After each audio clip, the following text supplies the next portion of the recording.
Very much. Well, God, it was very unexpected to get it this year, considering we didn't even make it to semi-final this year. So, yeah, I was delighted when I heard the news last week. Very unexpected. Well, considering how the year had started, I was hoping for more from you, because winning Division 3 of the league was a big breakthrough. You'd beaten Dublin in the final, who were one of the big contenders for the Premier Junior as well. But then, unfortunately, this summer it just didn't fire. Yeah, I don't really know what went wrong. We were flying in the league, as you've seen yourself. We bet Dublin. We never really had a problem when we come up against the Dublin team this year. It was more when we met Laois down just cleaned us out of it altogether in the first round, and I think that put us back a lot. That knocked our confidence, and it took us a while to try and pick ourselves up and carry on from that. And then we had Laois bet us. There was only a couple of points in that game, I think. There always is between ourselves and Laois. And then we had a great game against Dublin, and then after that drew with Roscommon, and then they beat us again. So I don't know, I'd say it was a lot to do with confidence this year after the way we started off in the championship. Yeah, and I suppose in fairness to Down, they went on to show in the All-Ireland final how good they are, because they found themselves in trouble and still went on to win the final. They were impressive throughout the year, and I think they're actually going to make an impact next year at intermediate. Oh, definitely. You can see them nearly getting to the final next year. They're an outstanding team. They've been knocking at that door for a long time, so it was well deserved this year that they actually went and won it. From a Westmeath perspective, one of the good things is, okay, you haven't won the Premier Junior, you came close the last couple of years, semi-final, and then maybe last year wasn't what you wanted. But the underage is going quite well. Winning under 16 blitzes, winning at minor level and under 14. There seems to be a really good development going on. Blitz last weekend as well. Yeah, the underage just coming through is unbelievable. And if they if all those girls stick together and work hard and have the proper management structure in place, you can see them going places in a couple of years, definitely. Yeah, because I remember I was at the game between yourselves and the Offaly Juniors this year, and I'd say that was probably the worst performance you probably put in all year. I was so amazed. 10 days I think after we'd won the league final, and expect you to just blitz them, and unfortunately just things didn't happen for you. That day. I was injured for that game. I was on the line, and I don't know. I think afterward, the girls were on such a high after winning the league final, then to try and come back then from that and go out and play another game. I think their heads were just all over the place. They didn't get off at all right from the throw-in. They just couldn't pick it up. Offaly just hammered it home. And unfortunately, I suppose what comes with expectations sometimes early in the year, you maybe don't quite have the drive that you would have had early in other years as you were trying to get into the summer, which makes it more difficult. Oh yeah, after that league, it was hard to try and improve on that again, and it's been a long, tough year, and slogging against the likes of Down and that. It was just after, as I said earlier, it was hard to come back from that, that's all. You have come back from disappointments before, though. I remember the Junior A, where you probably should have won the first game up in Ashburn, had to come back, rebuild, win the year after. Yeah. There is resilience within your panel. Oh, there is, yeah. We're stubborn enough. We'll keep coming back, so hopefully this year now, or next year, going into the league and the championship, we can start off on the right foot. It's going to be tough again next year, a lot tougher because we're in Division 2. But I think that might help us in preparing for the Premier Junior, going into the championship, those tougher games. Well, speaking about awards, I was delighted to see Pamela Greville pick up the Player of the Decade as well. Definitely.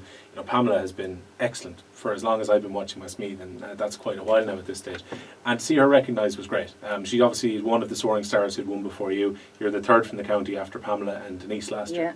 Oh God, yeah. Pamela is an outstanding camogie player. I don't think anyone in Westmeath could hold a candle to her at this stage. And she, for such a young woman as well, she's committed. God, she's on that team from around the same time as me, 13, 14 years of age. She's a huge role model for a lot of the younger girls in the county. You can see their training, they all look up to her, and she's very, very good. I'm delighted for her.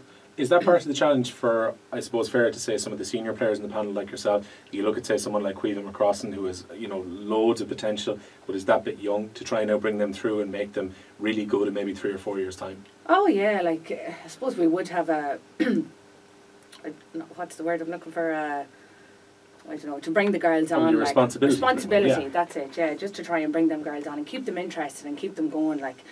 It is tough when girls are that age. In camogie, you see girls kind of dropping off usually at that age. They lose interest, they're gone to college, they're gone travelling, whatever. So to keep the likes of Caoimhe and the likes of Roisin Scally and them interested, you will try your best to try and bring them on at training and keep the whole thing going. And there is a challenge, I suppose, of many girls in your panel who are involved in playing a bit of football as well, and maybe other sports too. I suppose to make camogie an outlet that they really want to be involved in, as opposed to getting dragged somewhere else. Yeah, and it is tough because football in the county is going very well at the minute, the Westmeath ladies, and we have a couple of girls, the likes of Fiona Levy, who's a dual player. like it's tough on her. And you want to. She's such a brilliant footballer and camogie player, but you want to see her with us. It's hard to try and, you know, I don't know how she does it, to be honest with you, doing the two of them, but she manages to fit it in anyway. And it's especially been difficult because you were going well saying the league simultaneously over the last couple of years, where I mean, this year they got to a league final and you were getting to a league final. And there was a lot of demands. We had her on the show at the time, and she was training 2 different teams and 2 finals back to back. Back to back, yeah. It was tough going. Fair play to her. She managed to fit it all in along with having a life at the same time. But fair play to them. And at least she ended up with 1 medal at the end of it, with yourselves in Division 3. You ended up with a county medal as well. Very interesting game the first day. It was talking to Joe Troy after the first one. I suppose heated scenes at the end of the game, probably fair to say. But you won the replay by a point against Bridges the second day. We did indeed. I was very happy when that final whistle went, I tell you. God, there was nothing in either of those games. Like, it went right down to the wire. Like, it was only in the last couple of minutes in the drawn game that we pulled away.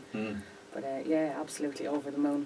When we talk, I suppose, about footballers as well, I was looking at the St. Bridges team, and, you know, they draw from a very wide area, but it was interesting to see the amount of, say, ladies footballers in the Westmeath team who were actually playing for Bridges, which is good to see them playing camogie finals. I play my club football with a lot of those girls in third pass, and like they're all athletes, like they're all footballers. Like, if that Bridges team stays together, there'll be a force to be reckoned with in a couple of years, because they are after improving since they formed a couple of years ago. And quite aside from anything, if you've got players who are doing that much training and preparation, there's no doubt they're going to be very well prepared for a championship. Oh, definitely. Like, we got an awful shock the first day, as you've probably seen when we played them. We were a senior team going in to play a junior team, and Jesus, that was a tough match. Like, they were a great team. And I would imagine for you probably important to actually get that junior title, because you say you would have had aspirations in Clonkill about the senior or whatever. Oh yeah, like we got to the senior semi-final a couple of years ago.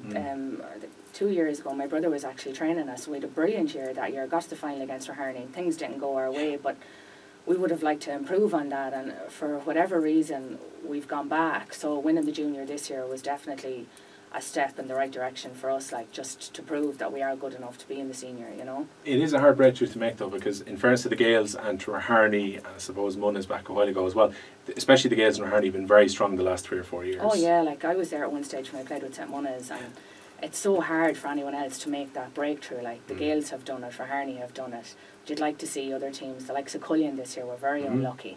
Like, it'd be nice to see them coming through and winning a championship. But like, we'd like to think that ourselves next year we'll be there or thereabouts.